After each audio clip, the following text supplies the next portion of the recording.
안녕하세요. 저는 재혼한 남편과 함께 광고 마케팅 회사를 운영하는 40대 여자입니다. 원래 다니던 회사를 그만두고 지금의 남편과 함께 회사 창업을 했는데요. 5년이 된 지금 매출도 꾸준하게 상승 중이고 직원들도 조금씩 늘어가면서 얼마 전에는 사무실도 좀 더 큰 곳으로 이전을 했습니다. 경기 불황 속에서도 이 정도 성장과 발전이 있다는 것만 해도 너무 감사하게 생각하며 일을 하고 있습니다. 저희 남편은 저에게 남은 평생을 함께할 동반자이자 사업 파트너이고 또 가장 친한 친구기도 합니다. 물론 한 번씩 의견이 안 맞아서 다툴 때도 있지만 그래도 서로를 가장 믿고 의지하며 잘 지내고 있어요. 사실 저는 이 결혼이 두 번째 결혼이고 첫 번째 결혼이 실패로 돌아갔을 때 다시는 결혼할 생각이 없었습니다. 첫 번째 결혼에서의 배신감과 상처가 너무 컸기에 앞으로는 그 누구도 믿을 수 없을 것 같았죠. 그런데 그런 저에게 지금의 남편이 나타났고 많은 고민 끝에 두 번째 결혼을 한 건데 지금은 너무 만족하며 행복하게 잘 지내고 있습니다. 처음 실패했다고 두 번째도 하지 않았다면 지금의 행복과 안정은 없겠죠. 첫 번째 결혼에서 소가리를 많이 했었는데 지금의 남편이 누구보다 제 마음을 이해해주고 알아줘서 그 상처가 빨리 아물게 된 것 같기도 합니다. 저는 원래 인과응보라는 말을 믿지 않았는데요. 몇 년 전쯤 전 남편의 근황을 듣게 되었습니다. 꽤나 놀라운 근황이었는데 사실 통쾌한 기분이 더 컸습니다. 여러분에게 우여곡절이 많았던 지난 첫 번째 결혼 사연에 대해 이야기해 보려 합니다. 첫 번째 결혼을 했던 전 남편과 저는 연애는 3년, 결혼은 6년 정도였으니 거의 10년 가까운 세월을 함께했던 사이였습니다. 연애할 때 저는 회사원이었고 그 사람은 대학원을 다니며 교수를 목표로 하고 있는 사람이었습니다.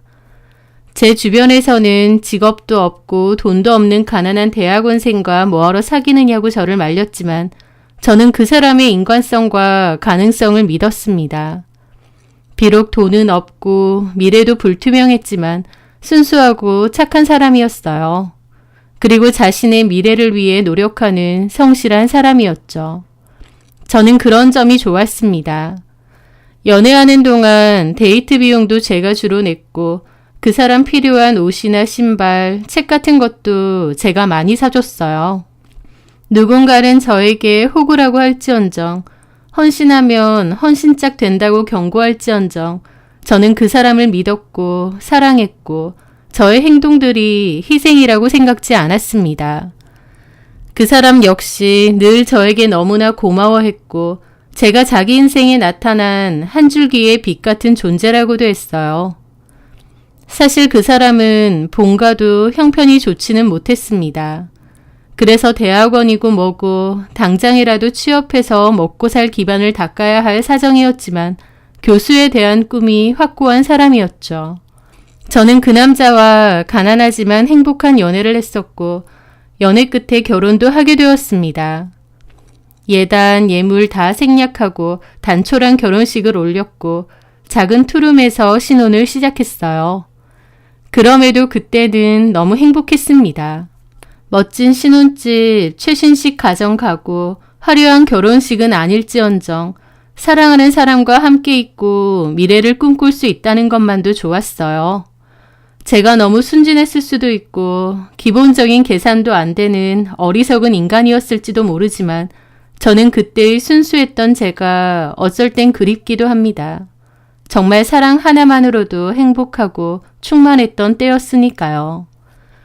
하여튼 저는 결혼하고 나서도 회사에 열심히 다니면서 생활비를 벌었습니다. 그리고 그 남자는 박사과정을 준비했어요. 필요한 교육 듣고 교수님들 술자리도 많이 불려다니고 하면서 야금야금 돈도 많이 썼죠. 그래서 제가 남편에게 용돈을 줘야 될 때도 많았습니다.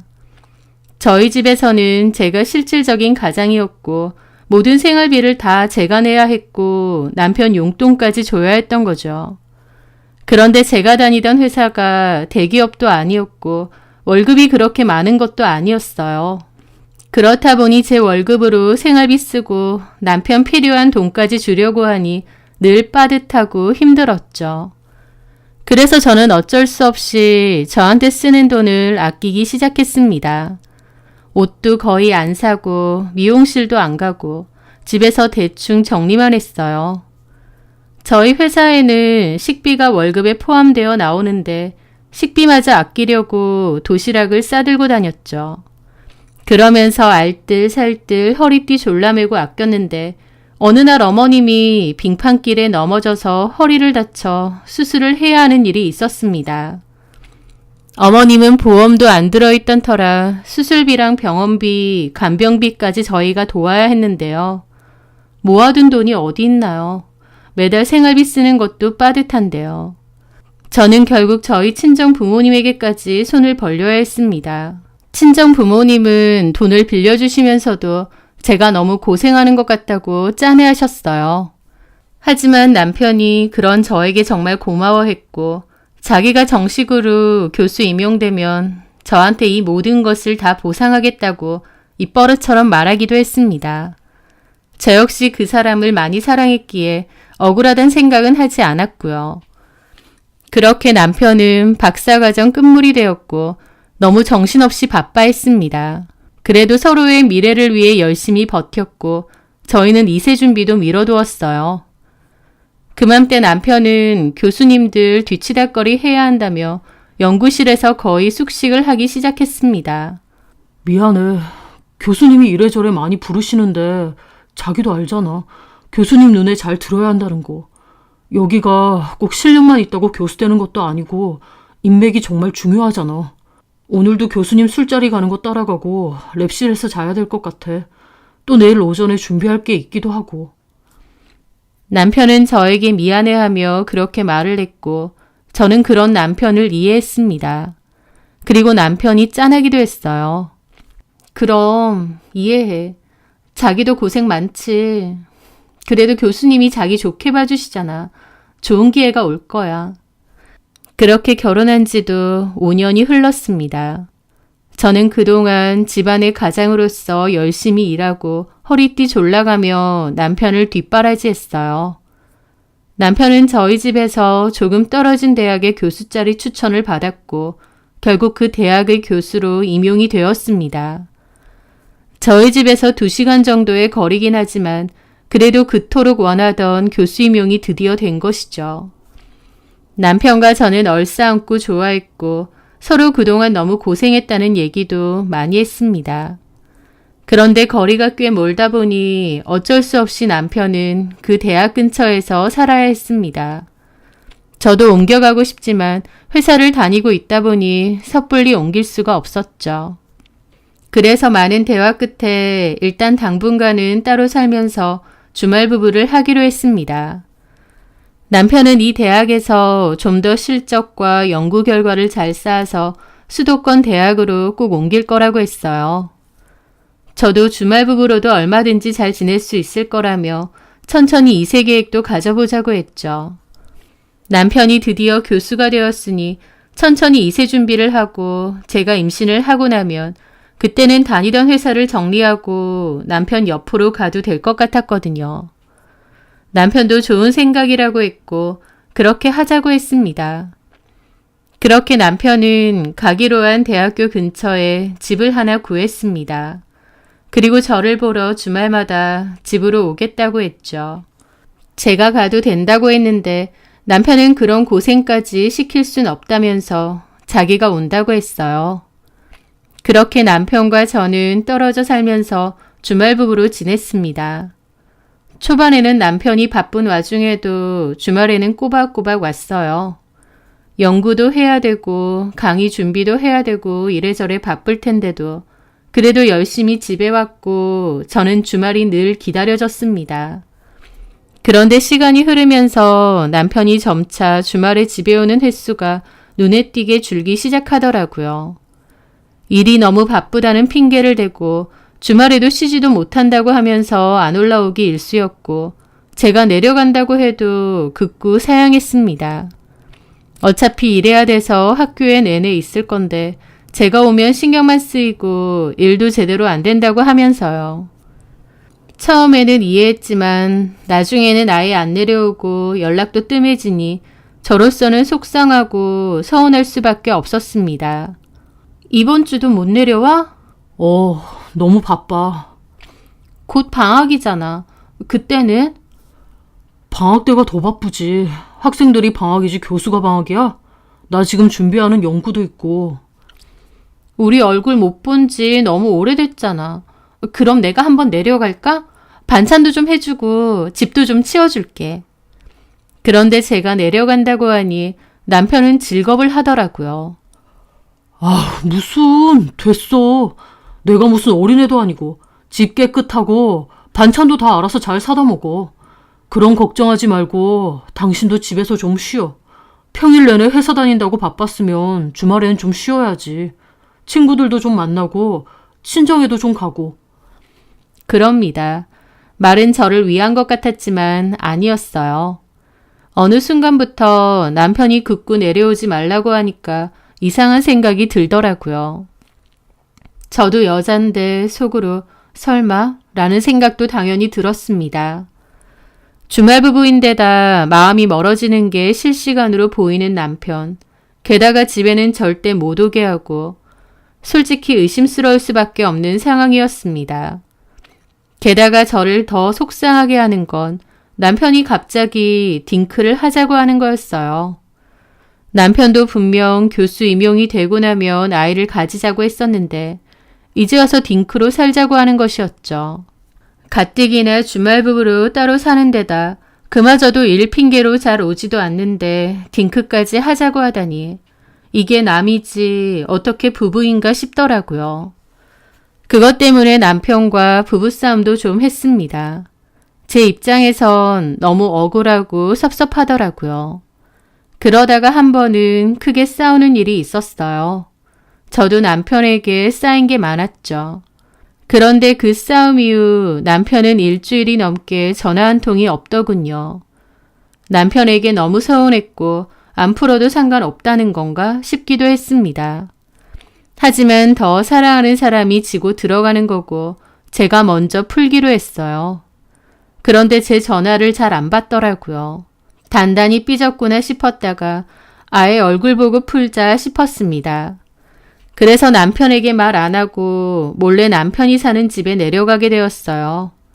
사실 말을 안 하려고 안 한 게 아니라 남편이 연락을 안 받으니 할 수가 없었죠. 하여튼 그렇게 남편이 혼자 사는 집으로 도착하게 되었습니다. 비번을 알긴 알지만 그냥 초인종을 눌렀어요.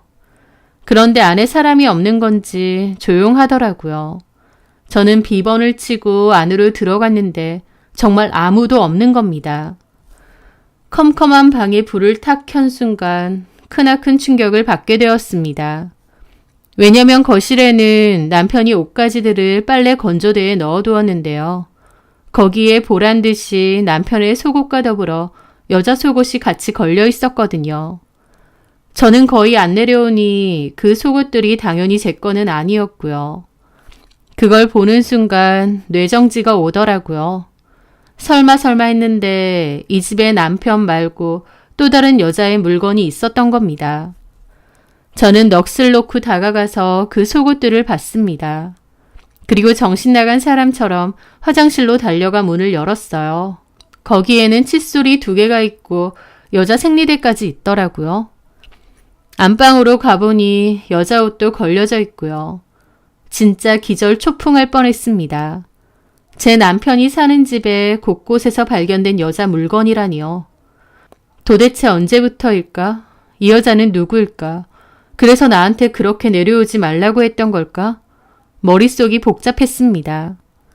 뭘 어떻게 해야 될지도 모르겠고 기절할 것처럼 어지럽고 정신이 없더라고요. 그렇게 망연자실하게 있는데 잠시 후에 비번 소리와 함께 남편과 그 여자가 들어오는 겁니다. 막 화기애애하게 장난치면서요. 제가 우뚝 서 있으니 남편은 놀라서 자지러지고 옆에 있는 여자도 소리를 지르더라고요. 그 여자는 한눈에 봐도 많이 어려 보였죠. 제가 갑자기 집에 서 있으니 둘 눈에는 제가 저승사자처럼 보였을 겁니다. 당신이 여기 어떻게... 저는 남편에게 달려가 울분에 차 싸대기를 날렸습니다. 그리고 남편 멱살을 잡고 막 흔들었어요. 그렇게 해야지라고 생각했던 건 아니고 그 꼴을 눈앞에서 보는데 눈이 횟가닥 돌더라고요. 그랬더니 그 여자가 옆에서 교수님 때리지 말라면서 말리고 있는 겁니다. 저는 그 여자 머리채를 잡았는데 그 여자가 살려달라 소리를 꽥꽥 지르고 남편이 저를 내동댕이 치더라고요. 그러면서 그 여자한테 괜찮느냐 어쩌냐 하는데 와, 그런 일을 직접 겪어보면 눈알이 막 돕니다. 입에서 온갖 쌍욕이 절로 나오고 사람이 딱 미치고 팔짝 뛸 것 같아요. 저는 주머니에서 폰 꺼내서 그것들 사진 찍고 그것들은 가리면서 찍지 말라고 제 폰 뺏으려고 하고 하여튼 완전 난리도 아니었죠. 저는 남편에게 네 뒷바라지 여태까지 해준 대가가 이거냐고 울부짖었고 남편은 저한테 누가 자기 뒷바라지 하라고 했느냐, 네가 좋아서 해놓고 왜 이제 와서 난리냐 하더라고요. 제가 좋아해서 해놓고 왜 자기한테 부담을 주냐면서요. 와, 진짜 이거 완전 쓰레기 아닌가 싶어서 말문이 턱 막히더라고요. 지를 위해서 뒷바라지 했는데 이제 와서 누가 하라고 했느냐 이러는 겁니다. 그러면서 한다는 말이 제가 너무 부담스럽고 싫어졌답니다. 자기를 교수 만들려고 제가 혈안이 되어 있는 게 너무 부담스럽답니다. 저는 그런 적 없습니다. 그 사람의 꿈이었고 저는 그저 그 사람의 꿈을 이룰 수 있도록 도와주고 싶었던 것뿐이에요. 그런데 이제 와서 저를 몰아세우면서 부담이네 어쩌네 이러고 있는 겁니다. 여태까지 제 돈 잘만 받아먹어 놓고는 이제는 그 모든 게 부담스러웠다니. 세상이 무너지는 기분이 들고 얼마나 참담하던지요. 너무 화가 난 제가 다시 그 여자에게 달려들려고 하니까 남편이 그 여자한테 도망가라고 했습니다. 그리고 저를 막아 세우더니 그 틈에 지도 도망가더라고요. 대학교의 교수식이나 되는 인간이 내연녀랑 꽁지가 빠지게 도망치는 꼴이란 지금 생각하면 너무 우습지만 그때의 제 심정은 전혀 웃기지 않고 그저 비참하기 그지없었어요.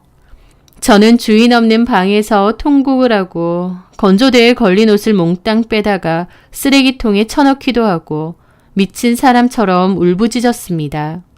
사랑한다는 이유로 오랫동안 제가 했던 내조와 기다림의 대가가 겨우 이런 거라니 참담하더라고요.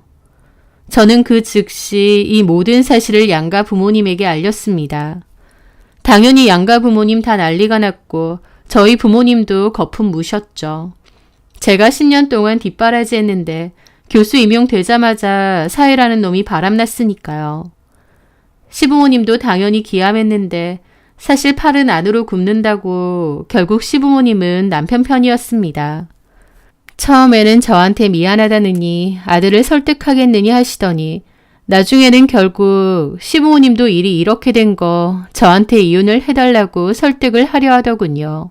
아마 남편 놈이 저랑 이혼하고 그 여자애랑 살고 싶다 한 모양이죠. 남편은 끝까지 제가 교수 되는 것에 너무 심적인 부담을 많이 줬었고 자기가 그동안 너무 힘들었다느니 어쨌느니 제 탓을 하더라고요. 저는 다시 한번 말하지만 지 교수 되라고 등 떠민 적이 없습니다. 지가 교수 되겠다고 해서 제가 물심양면 도와주고 생활비 다 쓰고 한 건데 이제 와서 그 여자한테 눈 돌아서 저를 몰아세우는데 뻔뻔하기 그지 없었죠. 저는 남편에게 솔직하게 말하라고 내 도움 다 받고 이제 와서 젊은 여자애랑 통하니까 내가 싫어지고 팽하고 싶어진 거 아니냐면서요.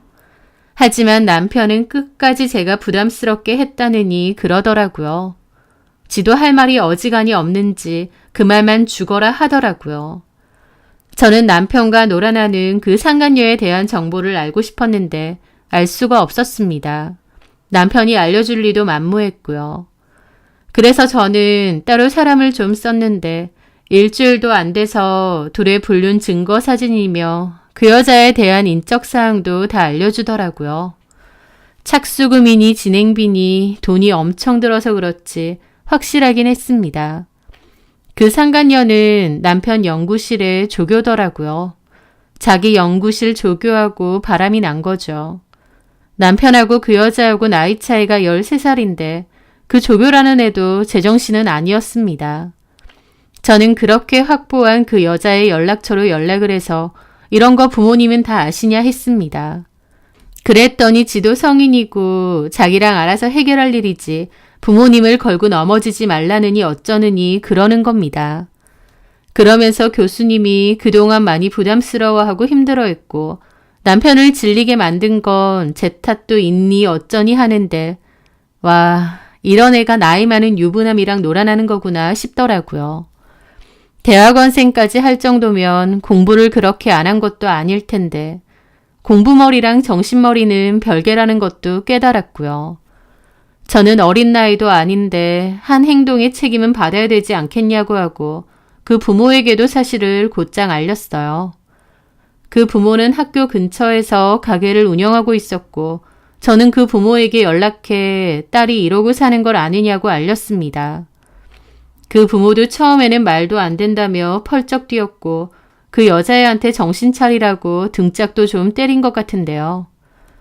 결국 나중에는 어떻게 자기들끼리 얘기가 된 건지 저한테 연락해서 자기 딸 건들지 말라느니 뻔뻔하게 나오더라고요. 아주 저는 못돼 처먹은 마녀고 지들은 사랑만 하고 싶은 가련하고 불쌍한 연인인 척 하는데 그게 얼마나 역겨운지 모릅니다. 저는 이거 그냥 절대 못 넘어간다고 학교에 다 알릴 거라고 했습니다. 남편은 그렇게 하기만 해보라면서 자기도 가만히 있지 않겠다고 으름장을 놓았죠. 조용히 이혼 처리하면 되지 왜 일을 크게 만드냐고 하는데 웃기는 소리였습니다. 누구 좋으라고요?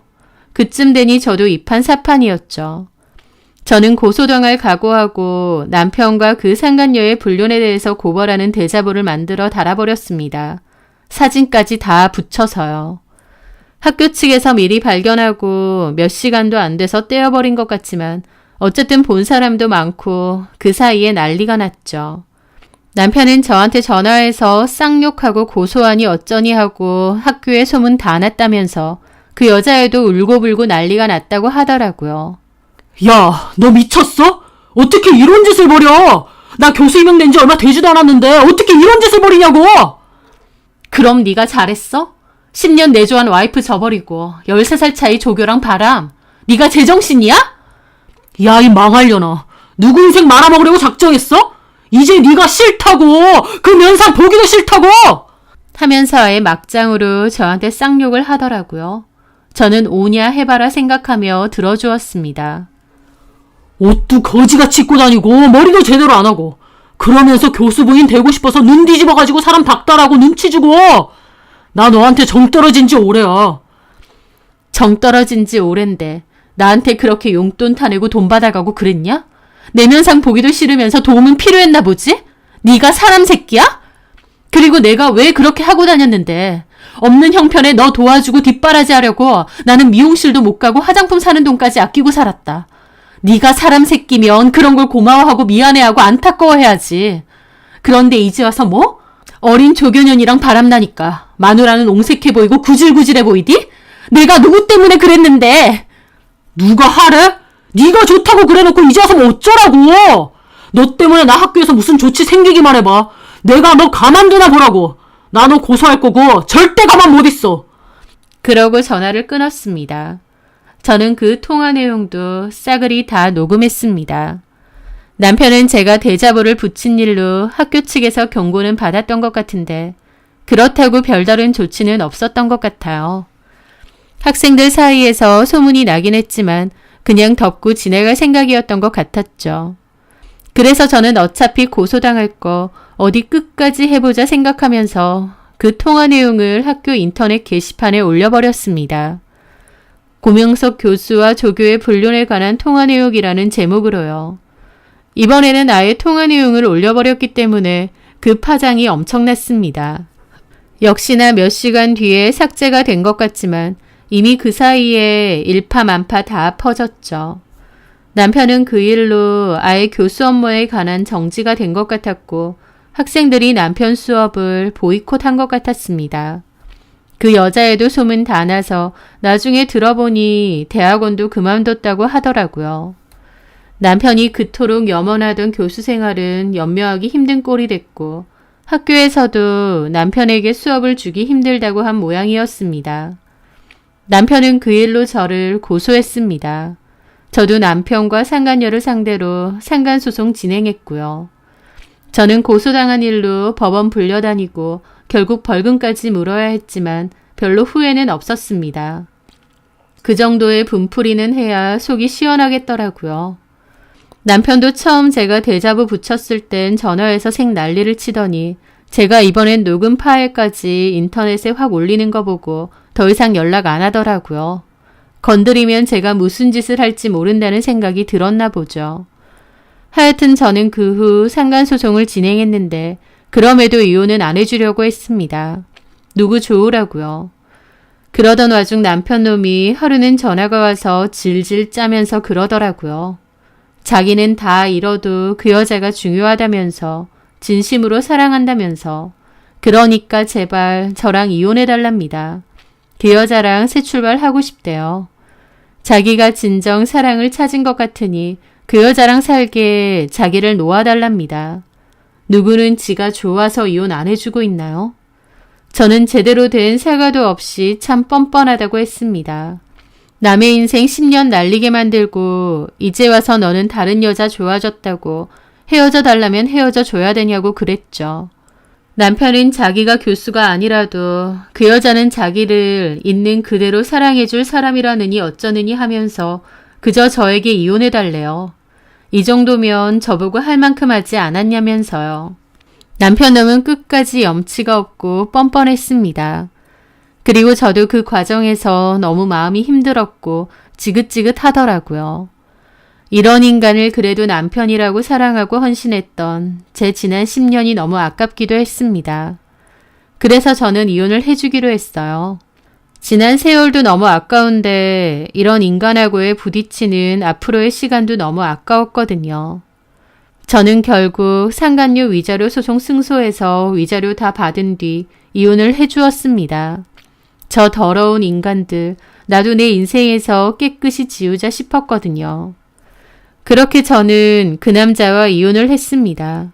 그 남자는 학교에서 쫓겨나고 그 여자애는 대학원 잘리고 저 나름대로는 복수를 했음에도 그래도 제 마음은 뻥 뚫린 것처럼 한동안 힘들더군요. 그런데요. 그래도 시간이 약이라고 시간이 흘러가면서 제 마음도 조금씩 추슬러졌습니다. 그리고 저는 회사를 그만두고 1년 정도 여행을 다녔어요. 그 위자료로 저만을 위한 시간을 실컷 보내기로 한 거죠. 그동안 남편 뒷바라지 한다고 저를 많이 돌보지 못했던 것 같아서 저를 돌보고 마음을 추스르는 시간을 충분히 가졌던 것 같아요. 남편을 사랑하는 마음으로 남편을 위해 헌신하고 뒷바라지 하는 것이 저에게 중요한 일이라고 생각했는데 남자한테 헌신해봤자 그 마음을 알아주지도 않고 결국 이렇게 됐구나 생각하니 허무하더라고요. 그래서 앞으로는 누군가를 위해 헌신하지 말고 내 스스로를 우선으로 챙기며 살아야겠다는 생각을 많이 하게 되었습니다. 그리고 다시 돌아와서는 창업을 시작했습니다. 나이가 있어서 재취업도 어려웠을 뿐더러 전부터 제 사업을 해보고 싶다는 생각이 컸거든요. 그 과정에서 전 회사에서 친하게 지냈던 동료와 함께 마음이 맞아 공동 창업을 하게 되었고 열심히 회사를 꾸려나갔습니다. 그리고 동업자로 열심히 일하던 그 남자는 시간이 흘러 지금의 제 남편이 되었고요. 저는 전 남편에게 당한 배신감이 커서 재혼은 전혀 생각이 없었는데 지금의 남편에게서 전 남편에게서 볼 수 없었던 의리와 책임감을 많이 보게 되었고 결국엔 지금의 남편이 되었어요. 어렵게 시작한 두 번째 결혼인데 마음이 잘 맞아 행복하게 잘 살고 있고요. 그러는 와중 전 남편의 소식도 듣게 되었습니다. 전 남편은 제 뒷바라지가 부담스러웠다느니 개소리를 하며 그 여자랑 살고 싶다고 했었잖아요. 다 잃어도 그 여자만 있으면 된다고 하면서요. 저랑 이혼하고 바로 그 여자랑 재혼도 한 것 같은데 그때 일로 그 대학교 교수 자리 잘리고 다른 대학교로 옮겨서 강사 일을 전전했다고 하더라고요. 그런데 그 여자랑 재혼했는데 그 여자가 제 전남편하고 살다가 자기 또래 남자랑 바람이 났답니다. 그렇게 구구절절하더니 재혼하고 1년 정도 지났을 때 바람이 났다고 하더라고요. 그래서 그 여자하고 전남편하고는 한바탕 이혼 소송하고 난리치다가 헤어졌다고 했습니다. 전남편은 2번의 이혼을 한 셈이죠. 그 얘기를 전해 듣고 전남편 꼬라지가 너무 우스운 겁니다.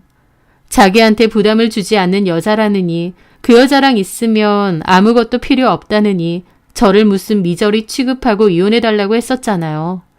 그런데 그것들의 그 사랑이라는 게 얼마나 하찮은 것이었는지 재혼하자마자 그런 일이 있었고 전 남편은 2번째 이혼까지 하게 된 것이죠.